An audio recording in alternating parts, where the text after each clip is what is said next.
Convido o professor mestre Luiz Antônio da Silva, formado em psicologia, pós-graduado com MBA em gestão empresarial, mestre com formação multidisciplinar em administração, comunicação e educação, formação em coaching, formação tecnológica em organização e gestão de eventos, professor universitário, consultor master em recursos humanos. Atua há mais de 30 anos na área de psicologia clínica, acompanhamento terapêutico.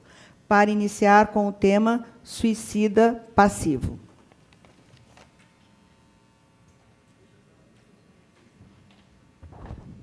Bom, vamos lá. Prazer, Luiz Antônio. Como é que nós vamos funcionar a dinâmica aqui? Nós vamos trazer a família para o atendimento, a composição da família. Eu vou ser o terapeuta que vou conduzir esse processo e a Cleonice, a professora Cleo, vai relatando os passos deste atendimento. Vai ser diferente do que aconteceu pela manhã, enquanto ela estava aqui, e ela dizia os procedimentos. Aqui, agora, ela vai dizer como é que a teoria acontece, o que é a teoria, e como essa teoria acontece no atendimento. Então, nós vamos trabalhar muito em duplas aqui, né? Ela vai explicar o case, qual é a situação, ela vai dizer o que acontece, né, no momento terapêutico, e eu vou atuar na família, junto com a família, nesse momento terapêutico. Demonstrou essa situação, a Cleo volta novamente, explica mais um processo desse momento terapêutico, eu volto e aplico isso na família. Então, a gente vai fazer esse movimento de jogo. Tudo bem, Cleo?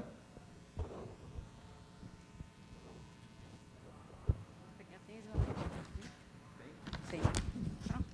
Pode. Ah, está aqui, né? Pode deixar. Oi, sou a Cleo, de novo. De novo. Eu e o Luiz, a gente não se larga, tá vendo? É amor e ódio. Aqui, a gente vai passar, porque assim, a gente tem vários recursos, né? Não é só um dentro da terapia familiar, e a gente tem que saber qual momento a gente vai colocar qual.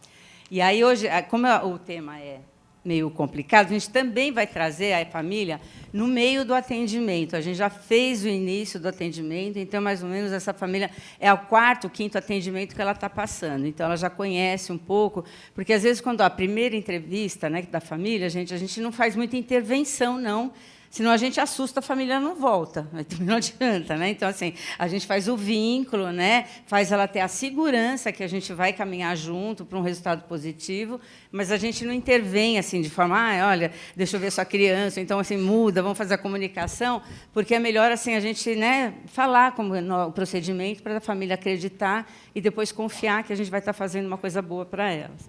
Então, é mais ou menos o quarto atendimento. Eu vou chamar a família. Ver o nome. Ó, a composição familiar. É um pai, 45 anos, seu João, a mãe, Maria, 42 anos, e 2 filhos adolescentes. A Paula tem 18 anos, a gente fala, mas adolescente gente, a adolescência vai até os 21. Eu tenho paciente assim que aumenta um pouquinho, né, de 30, 35, ainda está na fase. Assim. O homem até 54. O homem até 54, é a melhor época. Isso. E o Juca, há 15 anos, está bem no auge da adolescência. Ele, o Juca, é o paciente identificado. Esse casal está juntos há 23 anos e com 20 anos de casado. E assim, né? Será que eles não perceberam antes que o filho tinha esse problema? É difícil, né? Porque a queixa que eles vieram devido à ajuda que eles estão buscando na tentativa de suicídio do filho de 15 anos. Então, esse menino é o Juca. Ele tinha e também que eles tinham de comunicação na família, problemas, onde geralmente evitavam confrontar-se e por isso não conversavam. Essa família é aquela família assim, a gente sabe que tem alguma coisa errada, mas se a gente ficar cutucando, aí vai aparecer. Não é para isso mesmo? Né? Porque as famílias são assim, gente. A gente fala de tudo na família, né? Tudo que é trivial. Novela, futebol. Agora, assim, quando tem que falar alguma coisa de sentimento do que o outro está passando, né? Lá vem você estragar o almoço de casa. A gente não pode falar sobre sentimento. Então, as famílias elas têm as regras dela também. O que pode ser falado, o que não pode ser falado, né? Até onde pode ser falado, é tudo isso. Então, assim, eles optavam por quê? Congelar o conflito. A gente sabe que ele não está muito bem, ele se tranca no quarto, tal, mas vamos deixar, né, para ver como é que fica. Enquanto isso, né, o menino começando a se sentir sozinho. O relato do caso. Ó, Juca, como todo adolescente, começou a se interessar por garotas, por gostar de músicas diferentes dos colegas. Então, ele tinha aquela turma dos excluídos. Né? Tem muito filme que passa isso, né, americano. Sabe? Então, junta todo mundo que sofre bullying e faz uma turminha. Ele era o próprio. Mas, mesmo essa turminha, ele já não estava mais se identificando. E ele começou a sofrer muito bullying na escola também. Em casa, ele não conversava nem com a irmã, nem com os pais, ele ficava mais quieto, e na escola também não. Então, ele começa a se sentir muito abandonado, muito sozinho. Então, assim, ó, o bullying hoje é uma coisa que está dominando também, né, as nossas escolas, e, assim, por mais falta ainda muito recurso, muita terapia, muita palestra, muita vivência com os adolescentes, para que isso não aconteça, mas acontece. Né? E, assim, a gente não sabe qual que está menos preparado para aguentar, e eles acabam assim, se automutilando, que foi o que o menino começou a fazer. Inclusive, uma vez, uma turminha pegou ele, porque ele não reagia, era muito tímido, bateram nele. Então, assim, porque ele estava com uma roupa diferente, aquelas pretas, meio emo. Então, assim, ó, a situação nunca chegou ao conhecimento dos pais. Ele sofria sozinho na escola.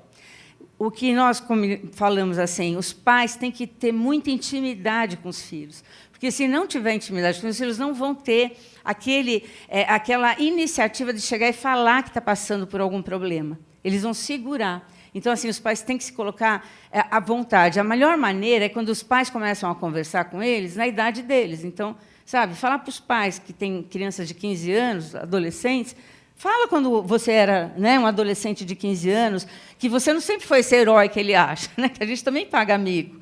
Então, essas coisas eram importantes dos pais falarem. Mas ele não tinha isso. Ó. Diante dos fatos, começou a apresentar sintomas. A automutilação é a primeira. Se vocês conhecem, vocês já começam a correr com crianças assim. E eles escondem a automutilação, porque eles se machucam aonde você não vê. Então, é na perna, né, que eles usam calça ou shorts, né, usam blusa de manga comprida, porque é no braço. A automutilação também já é um sintoma muito forte, né, da depressão, que pode levar ao suicídio.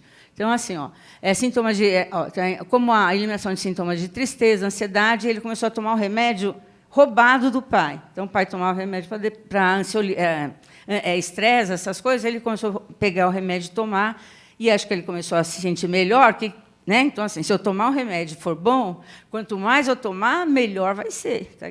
Né? Começou o uso excessivo e junto com álcool, que é uma bomba molotov, né, para acabar com a sanidade de qualquer pessoa. E depois começou com a maconha e outras drogas.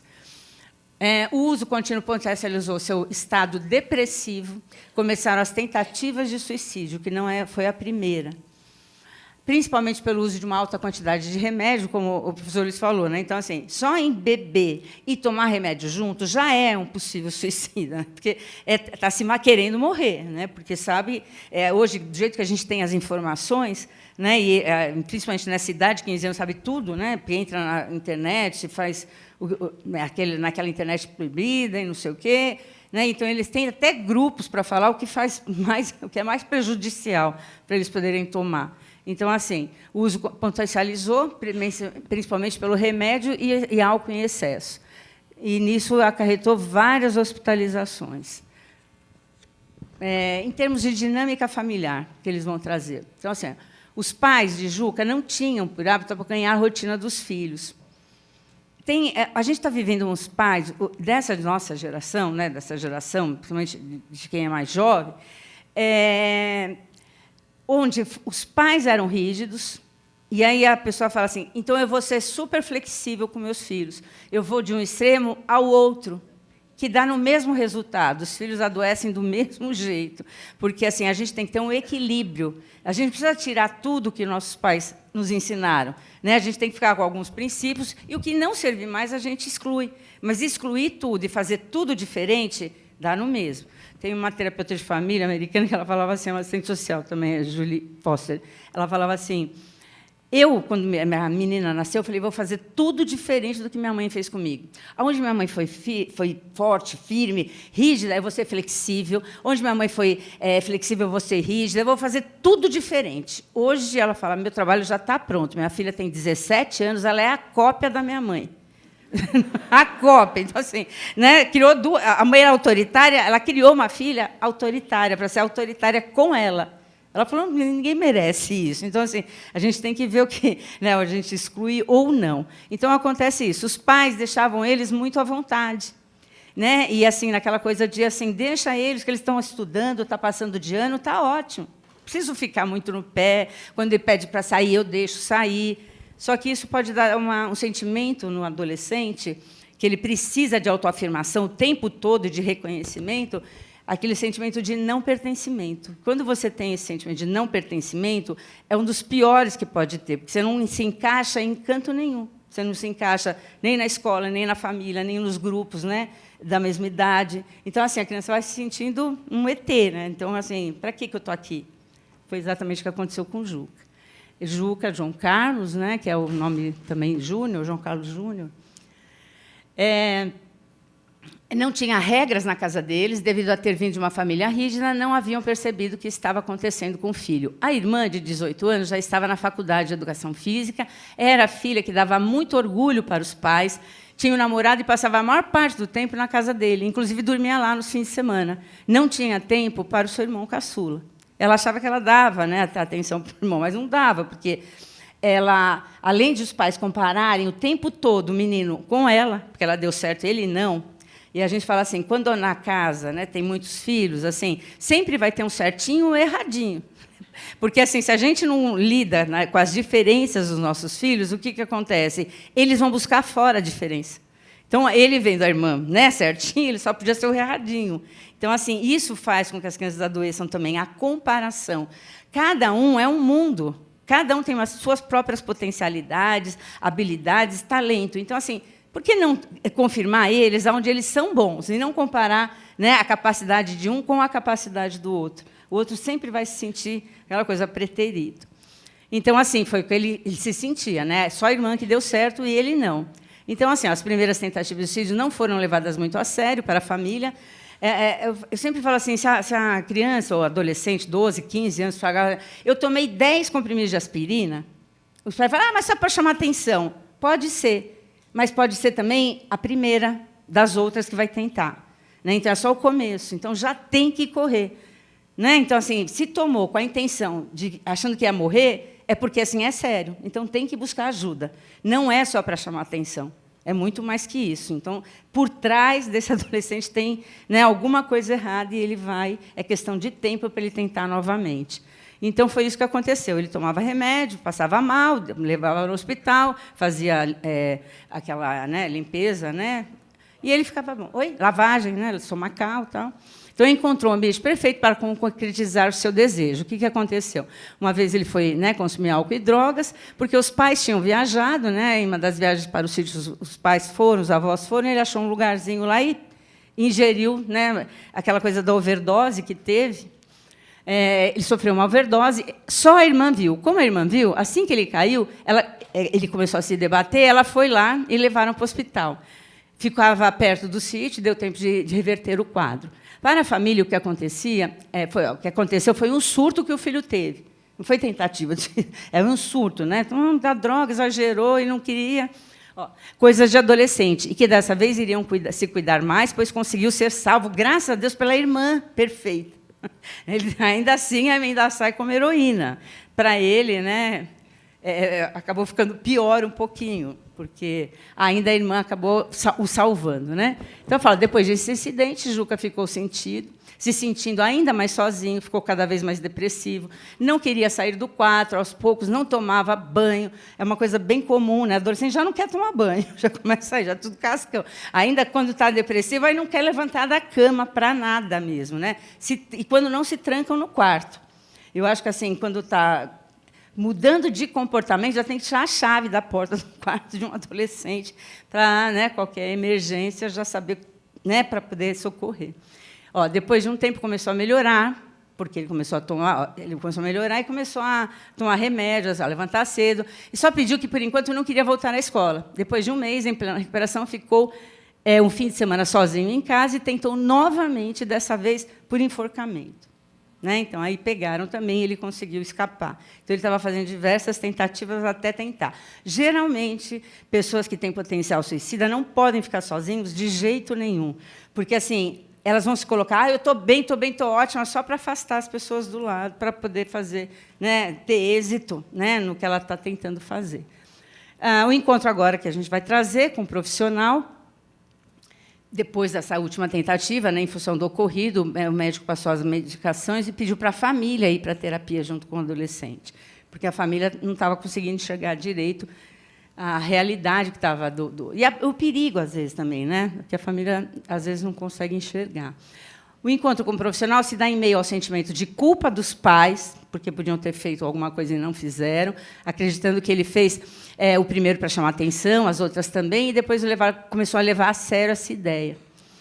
O que fez os pais se sentirem responsáveis por não ter buscado ajuda antes. E, a partir desse contexto, se dá o processo da terapia familiar. Eu vou pedir agora para o Luiz, vamos chamar o pai e a mãe, o Luiz vai ser o terapeuta. Então, seu João, Dona Maria. Seu João, Dona Maria, o Juca. Como chama a irmã? Eu esqueci. A Paula. A Paula, isso. por favor, Obrigada. aqui em cima.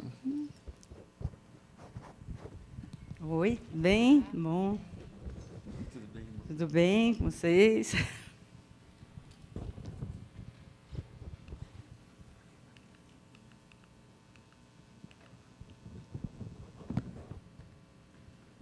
Boa tarde. Tudo bem? Conversamos por telefone pela primeira vez, né? Bem, na verdade, foi você que me ligou, né, João, a pedido do encaminhamento do psiquiatra.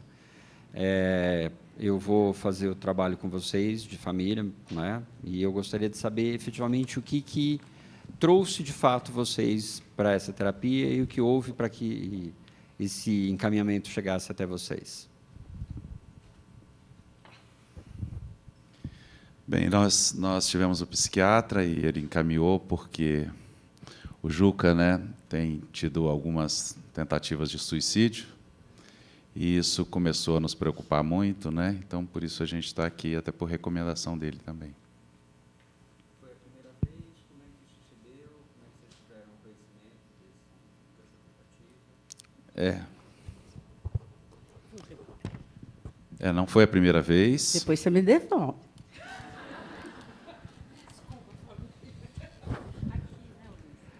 O ego auxiliar fala durante a terapia. Desculpa, seu João, pois não, é que tem uma voz aqui. O meu inconsciente falou mais alto agora. Tudo bem. Não foi a primeira vez, infelizmente. E essa última dele agora teve até uma tentativa de enforcamento. Teve alguém próximo? Como é que isso se deu? Como é que vocês tiveram? Da penúltima vez, eu encontrei se debatendo e logo já pedi socorro. Então, consegui salvá-lo, né? E como foi a primeira vez? Na penúltima vez. Na penúltima vez. Mas não soube que tinha ocorrido outras vezes. Eu vi a penúltima e agora essa última vez a questão do enforcamento. E a penúltima se deu como? Nós estávamos no sítio, todos da família. E aí eu passei perto da onde ele estava se debatendo, eu vi que aquilo não estava normal, e aí eu pedi socorro. Ok. E aí deu tempo de salvá-lo. Ok. Juca, eu gostaria de falar alguma coisa? Você gostaria de falar alguma coisa? A gente não sabe por que ele é assim, doutor, porque ele tem tudo dentro de casa, não falta nada para ele. Tem de escola boa, e fica nesse mau humor todo dia, não dá para entender. A gente faz tudo por ele. A gente teve uma família muito rígida, eu e meu marido, então agora a gente dá liberdade para os nossos filhos. Não fica pegando no pé toda hora. Eu gostaria de entender um pouco de vocês, como é que é a dinâmica dessa família, como é que vocês funcionam em relação a vocês dois enquanto casal, como é que vocês funcionam em relação à educação e à formação dos filhos, como é que se dá essa dinâmica de vocês? Essa filha Paula é uma maravilha, né? Paula é uma graça de menina, já está estudando, tem namorado e assim não dá trabalho nenhum, né? A Paula é bem resolvida, é tudo de bom. Já o Juca, né, doutor? Aí, ó, olha o estado. Você é sempre mal-humorado, né? Sempre está faltando alguma coisa. Só que eu não consigo entender. Você entende o que está faltando para ele? Até agora, não. Eu estou surpreso com tudo isso. Como é que vocês dois se dividiram em relação à formação dos filhos até agora? Como é que isso se deu, essa dinâmica do cuidar da casa e dos filhos? Não, a gente sempre deu muita liberdade para eles. Então, até porque, como minha esposa disse, né, nós tivemos uma educação muito rígida. Tão rígida que, às vezes, até, né, muitas vezes, eu me sentia, né, abandonado também, porque meu pai trabalhava muito, né, cobrava muito, e eu tive que me virar, né, fazer do meu jeito. Então eu falei, eu não quero que meus filhos passem por isso. Então a gente sempre teve muita liberdade, eles decidiram as coisas, escolhiam as escolas, né, e o que a gente fazia é dar aquilo que eles precisavam, que eles queriam, né? Como é que vocês dividiam o controle para essa escola, controle de lição de casa, as rotinas do dia a dia? Porque você me comentou a respeito da liberdade que vocês deram em função da rigidez. Como foi isso? Então, como meu marido falou, né, a gente nunca cobrou. Sempre fizeram o que tinha que fazer. A gente deixou por conta deles mesmo. A gente achou que eles já estavam encaminhados. Como a Paula sempre foi boa na escola, ela sempre se destacou, né? Ela sempre destacou na escola e tudo. Achamos que o Juca ia também na mesma pegada, né? Então, doutor, vou cortar só um pouquinho aqui, fecha, né? Congela. Esse que eu estou fazendo é também do psicodrama, a gente chama o duplo, né? A gente faz o duplo quando a pessoa assim, eu posso falar alguma coisa que ela esqueceu, então assim, para complementar a fala dela. Por exemplo, os adolescentes, muitas vezes eles não querem falar. A gente pode fazer essa técnica para que dê voz para ele. Então assim, o que a gente sentir que ele quer falar, tá? Ele vai e você vai lá e fala, tá bom? Então eu vou só complementar aqui, voltando. Doutor, a nossa filha sempre foi muito boa aluna. Eu nem precisava acompanhar nada dela. Então, assim, ela nasceu e ela sempre foi as primeiras da turma, tudo. A gente achou que ia ser a mesma coisa com o Juca, né? Então, assim, a gente acha que talvez pecou por isso, porque, como ela era boa aluna, e a gente deixava por conta deles o estudo. Não precisava tomar lição nem nada, mas o Juca também nunca pediu ajuda para a gente, nunca. Ele sempre se virou sozinho. E, como ele passava de ano, a gente achou que estava tudo bem. Ok. Obrigado. Agora eu queria escutar um pouco, Helena, você, como é que foi a tua formação, como é que você escolheu, como é que é a tua rotina? Olha, eu entendo que os nossos pais sempre nos deram de tudo, né? Então nós sempre tivemos tudo, né? As melhores escolas, os melhores passeios, as melhores viagens. E aí a forma de retribuir tudo isso que ele nos proporciona é, de fato, ir bem à escola. Então isso eu fui vendo e aí as coisas foram acontecendo. Com relação a cobrar, né? Eu entendia que os meus pais não precisavam cobrar isso de mim. Então, eu tinha que ser o melhor, porque eles também estavam me passando o melhor. Com relação ao Juca, ele sempre foi assim, né? Então, para mim, eu respeitei o momento dele, né? O jeito dele. Às vezes, querendo chamar a atenção, né? Fazendo essas coisas, até para desagradar os meus pais, a nossa família. Mas é o jeito dele, enfim, né? E hoje eu estou no 2º ano da Faculdade de Educação Física, que eu gosto muito de esporte, e eu me concentro muito, né, nessa questão da educação, porque eu quero ser a melhor, né, nessa área. E hoje eu tenho um namorado, então eu fico muito mais com ele, porque ele também é desse ramo, então eu fico muito na casa dele, acabo não participando tanto disso que acontece em casa, né? Então fico mais distante nesse sentido. Entendi. Juca? Tudo bem? Eu vi que você estava prestando atenção enquanto seus pais também falavam, a sua irmã falava. E agora eu queria escutar você, um pouco da sua história. Como é que você vê tudo isso? O que está acontecendo? Como é que você percebe? Bom, meu pai é isso aí, minha mãe. É o que o senhor está vendo aí. O que você está dizendo com o seu pai e sua mãe são isso? Eles acham que está tudo certo, eles acham que está tudo bem, aí vem a perfeitinha e faz tudo bonitinho, Aí é tudo bonitinho, é tudo certinho. Então, como é que você vê essa situação? Eu fico de fora. Eu fico de fora em casa, eu fico de fora na escola, eu fico de fora na rua. Ninguém olha para mim. Em que momento você percebe que você está de fora?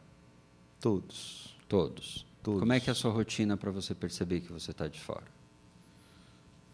Não sei, doutor. Eu não tenho nem rotina. Eu só quero dormir, eu só quero ficar sozinho. Eu não tenho amigos. Meus pais, quando eu chego em casa, cada um está fazendo o que eles querem. Ela nunca está em casa, então... Para quê? E em algum momento você teve espaço ou liberdade para conversar com eles durante essa trajetória? Eu acho que eu nunca existi na minha família. Eu nunca existi na minha vida. Eu me sinto todo o tempo sozinho. Quando eles falam que eles cuidam de você, o que é que você entende? Que eu queria entender. Você De não verdade. percebe o que eles, da forma que eles colocam, você não consegue entender o que eles Não. querem dizer. Eles me dão as coisas que eles acham que é bom para mim, mas às vezes eles nunca perguntam o que eu quero. Então eu estou aí. Até quando eu não sei. Tá. Então, o que você... posso dizer tentativa que você acabou tendo de suicídio? O que você acabou fazendo, na sua percepção? Acho que eu quero fugir disso tudo, né? Eu quero ir para algum lugar que eu ainda não conheço. Um lugar melhor que esse aqui. Ok. Posso perguntar para eles agora como é que eles viram o que você Pode, acabou mas eles de... nunca vão entender. Eles nunca vão aceitar. Eles acham que tudo que eles fazem é o certo. Posso ouvir deles isso, então? Pode. Tá. Como é que vocês viram essa fala do Juca agora? Com um pouco de espanto. Porque tanto a Paula como o Juca, nós queríamos ter. Né? Mas também não queriam que eles sofressem o que nós sofremos. Né? Então, para nós também há uma dor. Há até um sentimento de culpa, né? E tentando entender por que tudo isso. O que é que você quis dizer com sofrer o que nós sofremos? Porque a frase acaba ficando meio, Sim. meio vaga. Como eu falei né? antes, né? Era aquela educação muito rígida, muito em cima do que eles queriam, e a gente falou, vamos fazer tudo diferente. A rigidez estava associada a quê? A qual aspecto? Tanto de cobrança, como de maneira de ser, de fazer. E por isso que a gente deu essa liberdade para eles. Como é que era a composição da sua família? Posso entender? Que filho que você é? Bem, eu fui o filho mais velho. Sou o filho mais velho, né? De quantos irmãos? De 3 irmãos. Então, sempre eu fui mais cobrado. Mas pouco amado, pouco eu senti...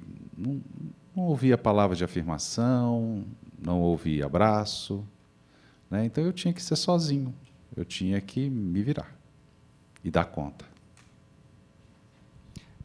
Você teve tempo para estudar? Começou a trabalhar cedo? Como é que foi essa independência? Já fui, estudei, já fui estudando, trabalhando, e quando eu pude sair de casa, eu já saí de casa, né, para seguir a minha vida.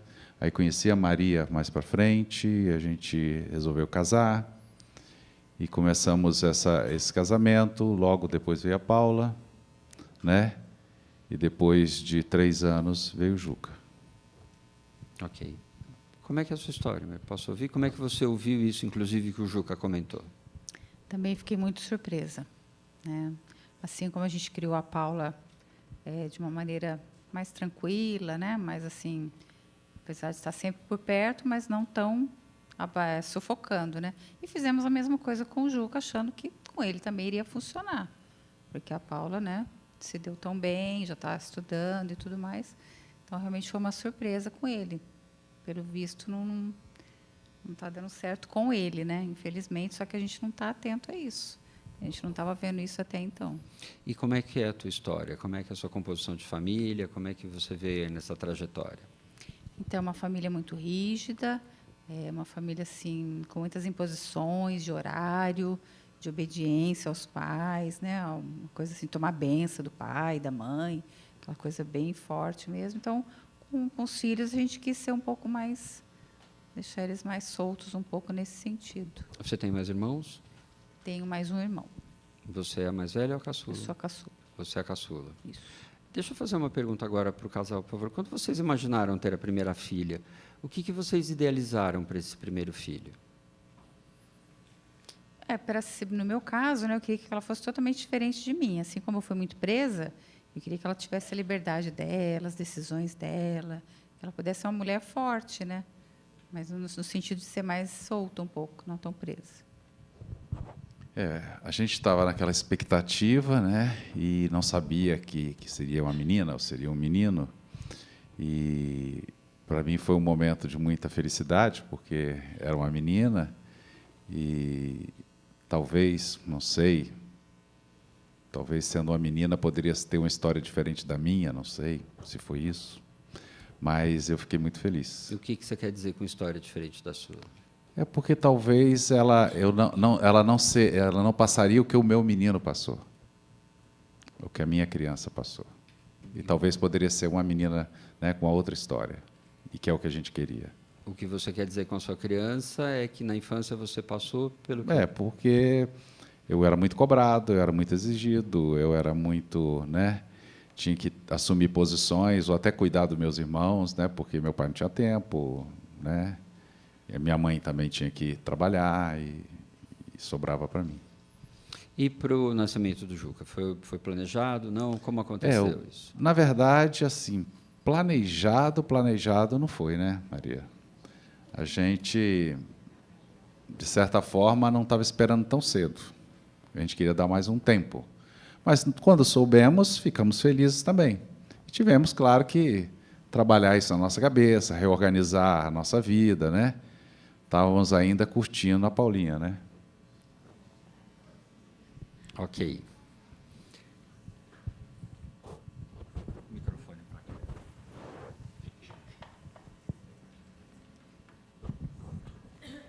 Eu vou explicando assim, mais ou menos agora o que ele fez, né? Então assim, eu até coloquei ali, ó, a interação familiar. Na interação familiar, ó, identificar os padrões familiares. Quando ele pergunta como vocês são como família, né? Ele pode perguntar assim a rotina deles, como eles lidam com os filhos. Tudo isso são os padrões que vão sendo criados no decorrer da vida conjugal. Então assim, alguns padrões, eu falo assim, que sempre tem ótimos pais, às vezes são ótimos pais para filho de 8 anos, mas chega aos 18, a gente está funcionando do mesmo jeito. Quer dizer, já não serve mais, né? Os padrões têm que ir mudando conforme o ciclo de vida. Então, assim, são esses padrões que, às vezes, acabam adoecendo também a família. Achou que deu certo, com 8 anos, vai continuando.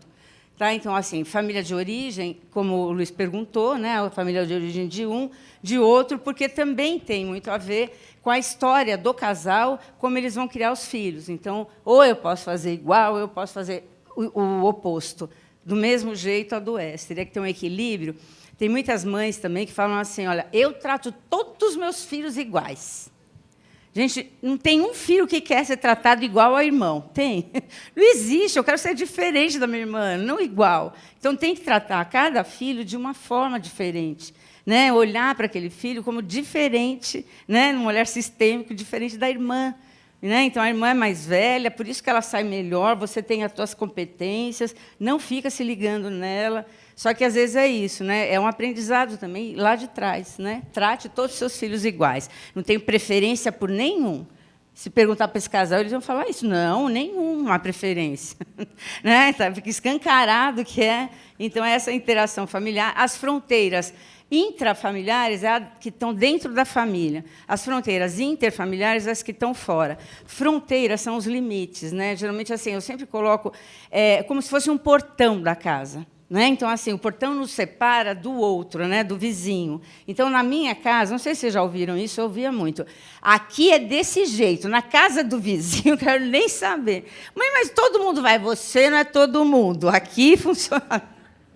Dava uma raiva, mas assim, ela conseguia colocar a fronteira nítida. Eu sabia o que eu podia e o que eu não podia. Só olhar, não precisava nem bater, olhar eu já sabia. Então, assim, essas fronteiras às vezes faltam nesses casais que vão para o extremo, porque eles vão para o extremo e não dão nenhuma regra. Então, o filho não sabe o que pode e o que não pode. E aí eles vão fazendo tudo que está à disposição. Eu falo assim, existe a fronteira rígida, que é aquela assim que os pais fecham o portão, o filho não pode nem sair e nem deixar os amigos entrar. Ninguém entra e ninguém sai. Quando um dos filhos consegue pular o portão, gente, ele vai querer aproveitar tudo de uma vez só, achando que o mundo vai acabar, né? Só que isso não acaba. Então, assim, geralmente a gravidez na adolescência, né? A gravidez indesejada na adolescência acontece. E o extremo é aquele portão totalmente flexível, aberto, o tempo todo. Entra quem quer, sai quem quer, a hora que quer. O filho começa a ter esse sentimento de não pertencimento. Então, assim, as fronteiras nítidas seriam as ideais, assim. Isso que tem que fazer. São fronteiras nítidas. Olha, os pais podem falar para os filhos assim: olha, a gente vai sair, fala para a mais velha, você cuida do seu irmão enquanto eu não estiver. Quando eu chegar, você deixa por minha conta e volta a ser filha. Isso é uma fronteira nítida. É o que acontece, né, com todos nós, aqui na nossa família. A mãe fala, ó, fica olhando seus irmãos mais novos. Quando eu chegar, é comigo. Mãe, os irmãos estão se matando lá na rua. E o que você está fazendo aí? Vai lá. A senhora não falou que, quando chegasse, ia tomar... esqueceu. Não, vai logo e, né, nem deixa a criança falar. Então, assim, essa fronteira emaranha tudo, a criança fica confusa e fica com alguns sintomas que eu falo. Junta dinheiro mesmo, que vai pagar a terapia. A hora do Luiz é cara. Tá? Então, agora você vai fazer, Luiz, sou eu que comando aqui, vai tirar o microfone. Aí, assim, uma das intervenções que a gente fez, gente, foi a técnica do espelho, porque a técnica do espelho não é só uma que eu fiz de manhã, são várias técnicas, a gente vai pegando de acordo com o que a família traz, onde você vai conversar... exatamente. Ele vai conversar com o João, né, e vai fazer o espelho com o João. Ele e o João, vocês vão ver como funciona. João, filho, agora. Vamos lá, Joca. Então, agora, voltamos para o outro atendimento, passaram-se algumas sessões, né, e a gente vai continuar o atendimento aqui. Tudo bem? Obrigado Tudo bem. Novamente por terem retornado para a terapia. E eu queria hoje conduzir o trabalho de uma outra maneira, né? E, inclusive, hoje eu queria conversar um pouco mais com você. Pode ser, Joca? Eu? Sim, claro. Eu queria que você me contasse, de fato, como é que você vê a sua vida.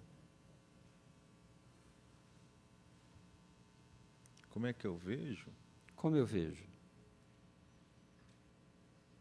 Muito limitada. Muito limitada. Muito, onde eu estou sempre sozinho. Onde eu estou sempre sozinho. Sempre. Sempre. A todo momento, em A todos todo os momento lugares. e em todos os lugares. E como é essa vida que você está sempre sozinha, a todo momento e em todos os lugares? Muito triste. Muito triste. Muito triste. Muito triste. Não consigo ter colegas, amigos. Eu chego em casa, não tenho ninguém também. Não consegue ter colegas, amigos, chega em casa, não tem ninguém. Não. E qual sensação, qual sentimento que isso te traz? De querer ficar trancado dentro do meu quarto. De querer ficar trancado dentro do quarto? Eu gosto muito de redes sociais, porque ali eu consigo falar algumas coisas. Fico na rede eu tenho social alguns porque você amigos. fala algumas coisas, tem alguns amigos. Só isso. Só isso. Minha vida se resume nisso. Minha nem vida na se faculdade, resume a isso. nem na escola eu quero ir mais. Nem na escola você quer ir mais. Não. Quero ficar dentro do meu quarto. Quer ficar dentro do quarto. E eu odeio quando meus pais entram lá sem me pedir licença. Odeia quando os pais entram sem pedir licença. É assim que eu me sinto. É assim que eu me sinto. Como é que foi? Você percebeu que eu repeti as coisas que você estava dizendo? Não. Não? Então eu vou fazer o contrário agora. Eu vou te dizer algumas coisas, você me diz e repete, inclusive, o que eu estou dizendo. Eu me sinto muito sozinho. Eu me sinto muito sozinho. Eu me sinto como se não tivesse a atenção que eu queria ter. Eu me sinto como se eu não tivesse a atenção que eu gostaria de ter. Eu me sinto como se dentro da minha casa eu fosse inclusive invadido no momento em que meus pais entram no meu quarto. Eu me sinto como se na minha casa eu estivesse sendo invadido Quando meus pais entram no meu quarto. quando meus pais entram no meu quarto. E eu prefiro ficar nas redes sociais porque lá eu consigo dizer tudo o que eu quero e ninguém me critica.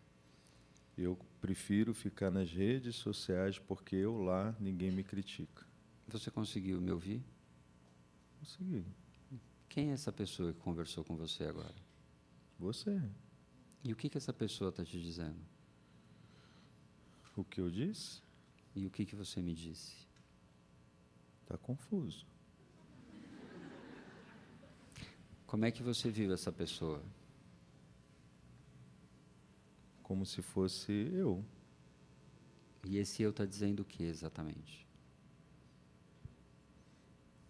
Que está sofrendo, que está sozinho e que está se escondendo, né? E o que essa pessoa que está sofrendo sozinha de fato gostaria de dizer? Que eu existo. Que você existe. E como é que seria a melhor maneira de eu ver que você existe? Me olhando como eu sou e não como você gostaria que eu fosse. E como é que é essa pessoa que você gostaria de ser? Que gosta das coisas que eu gosto, que faz as coisas que eu sei fazer, e não que minha irmã sabe fazer ou que gosta de fazer. Eu gostaria de ser eu. Esse alguém seria como? Diferente da irmã que você disse. Porque você fez um comparativo. Mas como é que de fato você gostaria de ser? Eu gostaria de ser uma pessoa mais alegre. Gostaria de ser uma pessoa mais inteligente. Eu gostaria de ser uma pessoa mais amiga, mais amada pelos meus pais, mais admirada. Eu gostaria disso. E o que esse Joca que falou que fica isolado no quarto não recebe dos pais dessa maneira? Como é que os pais dão isso para o Joca? Sempre cobrando que eu seja igual a minha irmã. Sempre comparando e sempre rejeitando o que eu sou. Como se o que eu sou não é legal. E quando você percebe que eles te comparam com a sua irmã, qual o sentimento que você tem? Que ela é muito melhor que eu e que eu não sou nada. É o que eles passam para mim o tempo todo. E quando você não se sente um nada? Eu acredito que eu não sou nada, porque se nem meus próprios pais me dão valor, aí eu vou para a escola, eu também não encontro valor, as pessoas querem me atacar, querem, né, me fazer de palhaço. Então, eu sou o quê? Você é o quê? Você consegue me responder? Não. Eu sou um nada. E para você um nada? É um nada. Nada, nada, nada. Que valor teria esse nada? Nenhum. Por isso que eles não me dão valor. Dão valor para minha irmã, que ela é tudo. Você não viu meu pai falando que nem eles estavam planejando que eu viesse? Como é que você entende isso? É que eles nem... Eu vim por um acaso. Eu fui um tropeço deles. E eu acho que é isso que acontece mesmo. Eu até entendi agora tudo. Então, no que ele disse, respondeu a sua questão. Sim, era o que eu já sabia. Confirmou o que você sentia. Ela foi desejada, eu não. Joca, você conseguiria dizer isso para os seus pais? Eles não vão me ouvir. Não Eles vão. acham que tudo que eu falo não tem sentido. Onde você acha que estão os seus pais aqui na sala agora? Eles estão aqui. Por que você não pergunta para eles se eles ouviram o que você disse? Vocês ouviram aí?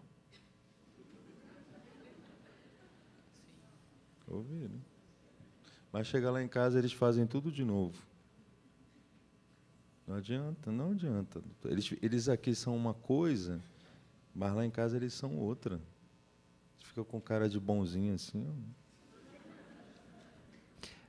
Você lembra por que nós viemos para a terapia de família? Qual foi a primeira coisa que nós combinamos no contrato? O quê? Que, enquanto estivesse em processo de terapia de família, o acordo era que todo mundo contribuísse para dar certo. Por que você acredita que eles vão fazer com que não dê certo? Porque eu sou um engano. Eu sou um tropeço. Você está dizendo isso, inclusive, até pelos acordos que os seus pais fazem. É. Mas aí uma pergunta, esse acordo foi feito com você ou foi feito comigo? Com você. E por que você acha que eles não cumpririam um acordo comigo? Porque é eu que estou envolvido. Acordos que envolvem eu, eles não cumprem. Eu vou novamente fazer você perguntar isso para os seus pais. Se eles estão, de fato, interessados em quebrar um acordo que foi feito comigo no que se refere a você. Ou seja, só porque tem você, o acordo não vai acontecer. Vocês vão quebrar o acordo que foi feito com eles? Com ele? Nós estamos aqui porque queremos ver isso resolvido. Mesmo sendo eu e não ela? Eles estão falando que sim. Se eles estão falando sim, quando você diz essa frase, o que é que você quer dizer? Que eles podem até cumprir, só está aí. Então, por você, eles não fariam nada? Não, nunca fizeram. Nunca fizeram? Na sua percepção, eu acredito que não fizeram. Posso perguntar para eles, na percepção deles, o que eles fizeram? Pode. Como é que vocês viram, primeiro, o que o Joca trouxe agora? E, na percepção deles, ele coloca que vocês nunca fizeram nada por ele. Até porque ele disse, efetivamente, que o amor que ele busca não é um amor comparativo. Como é que vocês veem tudo isso enquanto os pais? Esse processo todo que a gente está caminhando, né, já algumas sessões, me fez olhar para vários aspectos. Primeiro, dentro de mim. Quando o Juca começou a falar do sentimento, da tristeza, quando o Juca começou a falar do abandono, do isolamento, do sentimento, algo dentro de mim começou a renascer da minha história, que de alguma forma eu também senti isso. Talvez se eu tivesse percebido isso, né, em algum momento, poderia ter sido diferente. Mas que bom que a gente está aqui, né? Eu, por algum tempo, né, como eu falei, eu não escondi de você, Juca, eu falei aqui sobre a alegria que foi a Paula, mas o fato de não ter sido planejado, né, não quer dizer que não teve a alegria de tê-lo. De um lado, tinha um medo de ser, como eu vou lidar com esse menino? Porque olhar para esse menino, aquilo que eu já temia, parece que o que veio a acontecer. Você me permite cortar? Mas você, numa sessão anterior, falou do seu menino, da sua infância. Novamente, Isso. você me fala novamente sobre essa criança. Quem é essa criança? Pois é uma criança, é um adolescente, principalmente adolescente, né? Que talvez eu estou me vendo no Juca. Aproximadamente a idade do Juca? Do Juca, 15 anos, onde eu me via muito sozinho, não compreendido, onde eu ouvia meu pai falar assim que mania é da sua cabeça, né?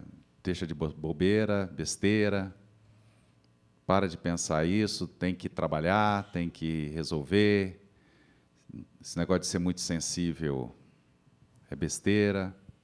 você vai sofrer muito na vida com isso. E eu tive, segura o seu choro, então eu não podia chorar, eu não podia reclamar, então eu tinha que ficar na minha. Não tinha internet naquela época, né, como tem hoje, talvez, como o Juca falou, que ele ia para falar com os amigos. Não tinha tantos amigos, e se fosse falar isso com um amigo também não ia entender, então eu tinha que lidar com isso sozinho, né? E, de certa forma, eu me vi um pouco no que o Juca falou, né, da dor dele. E por isso que eu falei que eu estou comprometido com o processo. Eu quero ver isso acontecer, não simplesmente aqui. Eu quero que as coisas mudem. Esse é o meu sentimento. Juca, só passando para o Juca antes de passar para você, você conhecia a história do seu pai? Não. Parece que ele está falando de mim. Aonde Nunca você se imaginei. viu? Ele se sentia sozinho, como eu me sinto, né? É diferente eu saber disso. O que muda para você dizer que é diferente? Eu vejo que ele talvez não saiba me dar aquilo que eu espero que ele me dê. Ele chegou mais perto de mim quando ele fala isso. Você conseguiria olhar para o seu pai e pedir o que você gostaria dele, então, para ele te dar, já que ele também não tem? Que dia? Que dia? Agora. Agora?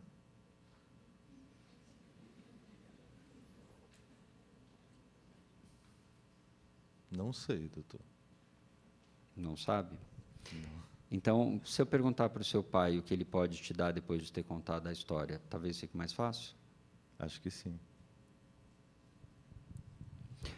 O Juca está dizendo que ele se viu em você na história que você contou agora e que, por conta disso, vocês dois ficaram mais próximos até por serem sozinhos.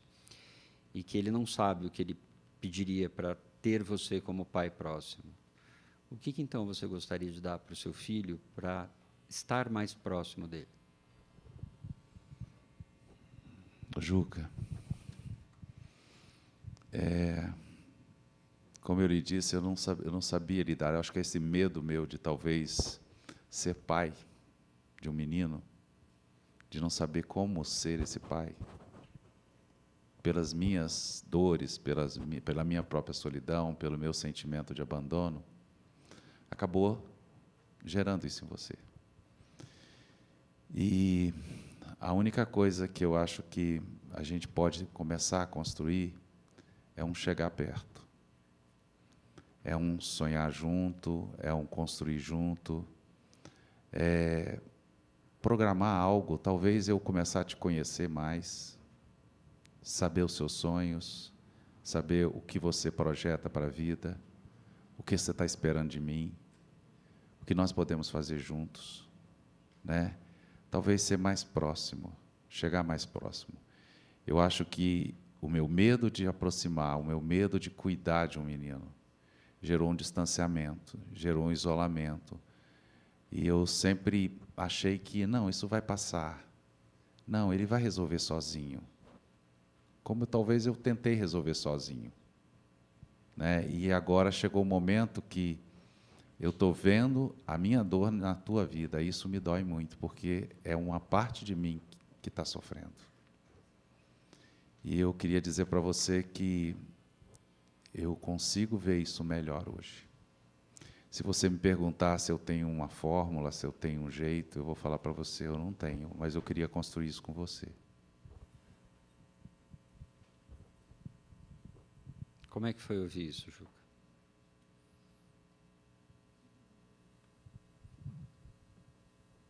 Não sei.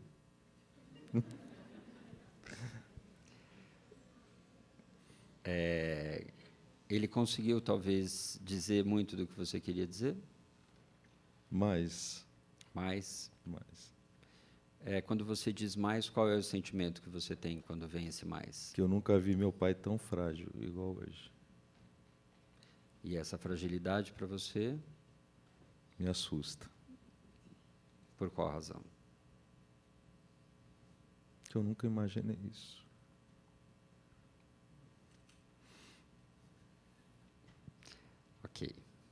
Vamos parar por hoje. Cléo.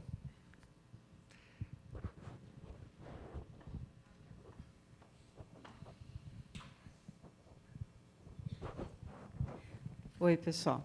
Então, só explicando um pouquinho, né, o duplo que ele fez, então foi direto, né, assim, ele foi repetindo, o duplo não, o espelho, desculpa, então ele foi repetindo a mesma fala para tentar colocar que o menino visse de fora, né, então você está se vendo com outro olhar, né, com o olhar de fora. Então, isso é bem Moreno mesmo, e assim até com o pai mesmo, o que ele tentou fazer, também é uma forma assim, de o pai se colocar na idade do filho, como a gente fez aquela a encenação de manhã, o mesmo, né? Então, assim, coloque as suas fragilidades para o seu filho, que você consegue se aproximar muito mais do que se você ficar se colocando como um herói, né? Como eu nunca tive esse problema. Então, assim, porque ele acaba se sentindo até mais humano também, né, o menino. É como assim, só eu sofro nesse mundo e já tem aquela coisa de trazer para si, né, o sofrimento. Então, isso realmente é libertador. Né? Então, são técnicas que realmente libertam. Tá? Então, assim, eu dou parabéns para vocês, parabéns para o terapeuta. Quem quiser consulta, ou quem quiser passar agora, tem alguém.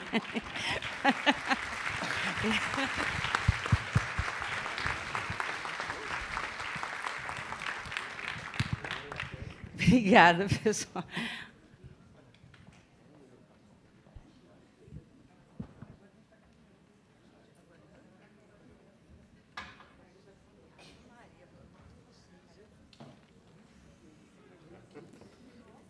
Bom, terapia gratuita para todo mundo.